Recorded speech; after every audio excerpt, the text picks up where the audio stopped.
Hi, it's Edward, back with another video. Please take a moment to click the thumbs up button below and consider subscribing to the channel. Please also share this video via social media and with your friends via email. Thank you for your support.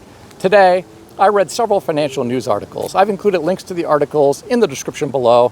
I encourage you to read the articles to support the authors and news sources. As a private American citizen, I'd like to report and share my transformative thoughts through commentary regarding small sections of these articles that are of public interest. Is credit card debt reaching crisis levels for millennials? Well, I read an article today on Yahoo Finance written by Gabriela Cruz Martinez titled, "Millennials Are Struggling with Credit Card Debt, New York Fed Study Finds." The author of this article references New York Fed researchers who said millennials have seen the largest increase in their delinquency rates and now have rates definitely above pre-pandemic levels. The author went on to reference a study that found that those flowing into serious delinquency on credit card debt, which are 90 days or more past due on payments, posted the largest increases out of every debt category. Overall, the flow of debt moving into delinquency hit 1.28% in the third quarter, up from 0.94% a year ago. The sharp uptick in delinquencies was driven by millennials, those born between 1980 and 1994. In my opinion, this is not a good situation for some everyday Americans who are part of the millennial generation. Life is expensive for everyone, but it is very expensive for younger people who may have not yet reached their full earning potential in their career. It is also expensive for younger people who may have children. Childcare is expensive, food for children is expensive, medical care for children is expensive, clothes and school supplies, well, they aren't cheap either. Many of these younger parents may be struggling financially because of all of the costs associated with caring for their children, especially if they have a large family. The author of this article shares a different rationale that came from the New York Fed, who said millennials have low homeownership rates. They may be more exposed to increases in rents, which may be putting pressure on their balance sheets in other ways. I can believe this completely. Rent increases have outpaced the inflation felt from other types of goods and services in recent years. Some may be struggling just to have a roof over their head. I really am surprised we aren't reading more about young people moving home with their parents or moving in with unrelated people to share housing costs. Rent increases have gotten out of hand in some areas of the country. It is sad what kind of dilapidated apartment you get for the amount of money that some rental operators are charging these days.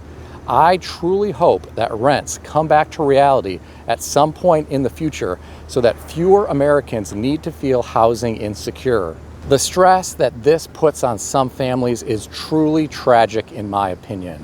Getting back to the topic of credit card debt, the author of this article references a separate report by the New York Fed that revealed the flow into delinquency was the highest among folks that had both student and auto loans. And some student loan borrowers already expected to have difficulty repaying their loans. Here are my thoughts. It is going to get very interesting in the next year or two.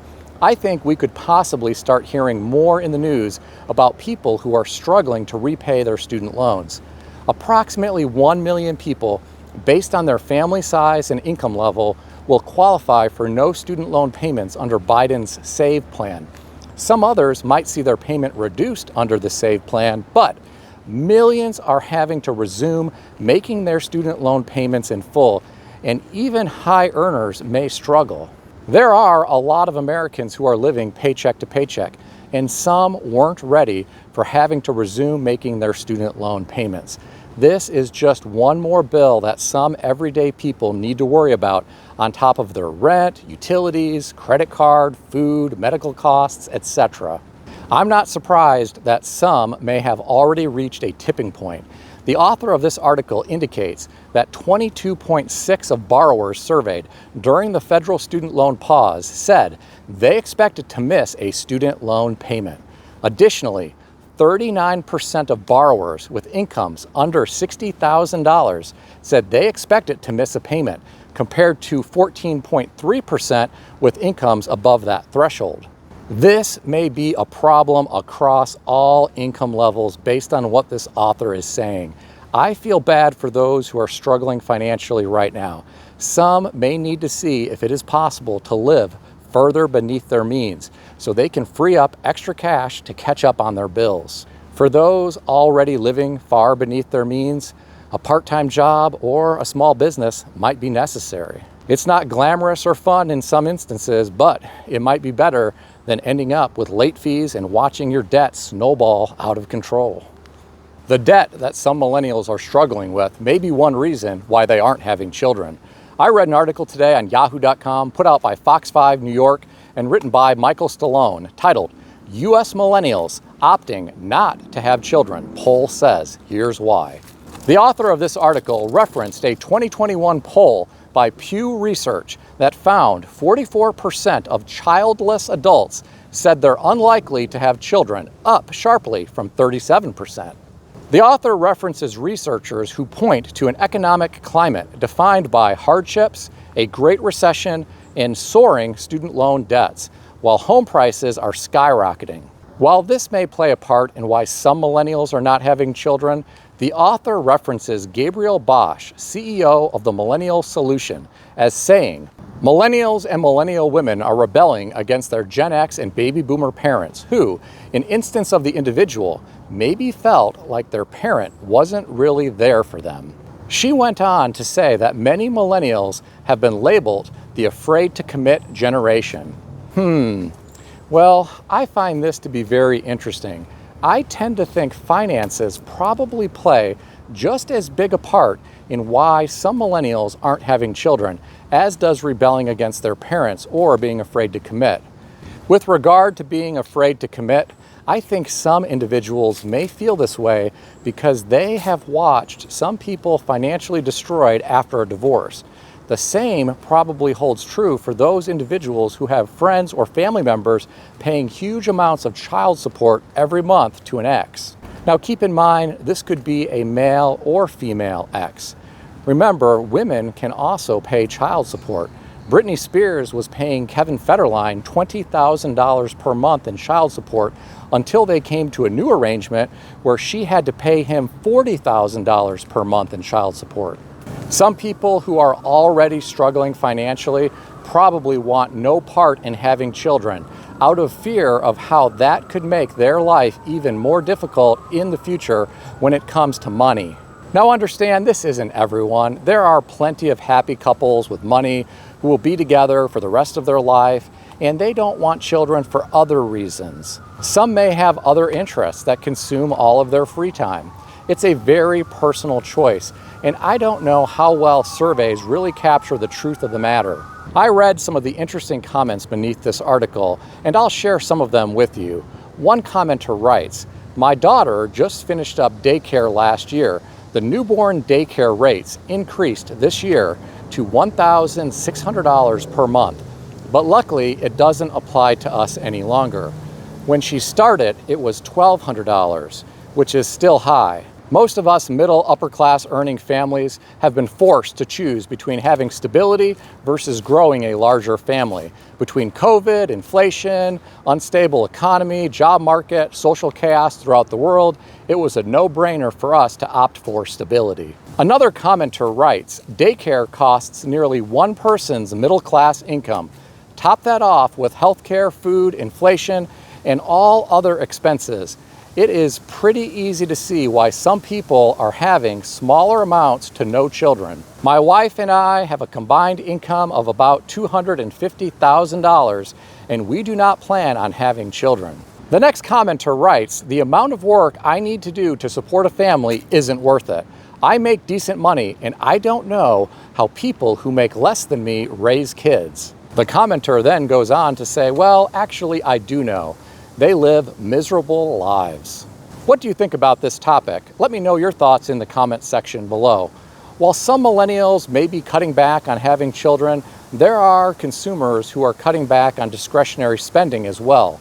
I read an article on Yahoo Finance today written by Josh Lipton titled, "Consumers Starting to Cut Back on Discretionary Spending, Klarna CEO Says." According to the author, Klarna CEO indicates people's savings have come down and their credit card debt has come up again. They are starting to cut back on some discretionary spending.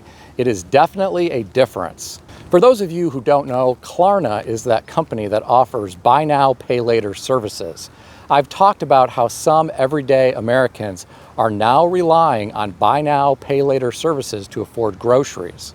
You probably have seen buy now, pay later services offered on some of the online retailers where you shop. These buy now, pay later services are really becoming popular here in America.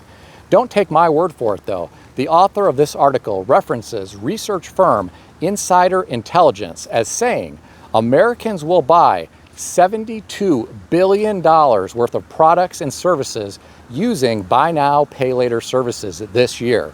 This could reach $125 billion by 2027. Here's my opinion. I understand why savings have come down and why credit card debt has increased, and I understand why buy now, pay later services have grown in popularity. Many Americans are struggling to keep up with how expensive life is. They need to deplete their savings, use credit, and rely on buy now, pay later services to maintain their standard of living. Most people don't want to go backwards when it comes to their standard of living. If you are living in a nice single-family home, you don't want to go back to living in a small, rundown, one-bedroom apartment and be forced to sell all of your personal property that has memories attached to it. Instead of adjusting their lifestyle, many simply find other ways to keep the train moving. Unfortunately, some people will make poor financial decisions and find themselves in debt at a time when interest rates are extremely high. I wonder how many everyday Americans will use buy now, pay later services to fund their holiday gift giving this year. Many parents want to give their children a special holiday season, and I get that. I just hate to see people going into debt in order to do that. In my opinion, the holidays are all about the memories together as a family and not necessarily the plastic junk that you buy. What do you think? Have you used buy now, pay later services? And if so, what did you buy and how did it work out? Share your thoughts in the comment section below. Please keep in mind, nothing in this video is financial advice or advice of any kind. If you need advice, seek advice from a qualified professional in good standing who puts your interests first and foremost. If you enjoyed this video, consider subscribing to the channel. Please also consider sharing this video via social media or via email with your friends. I want to extend a special thanks to everyone who has subscribed to this channel.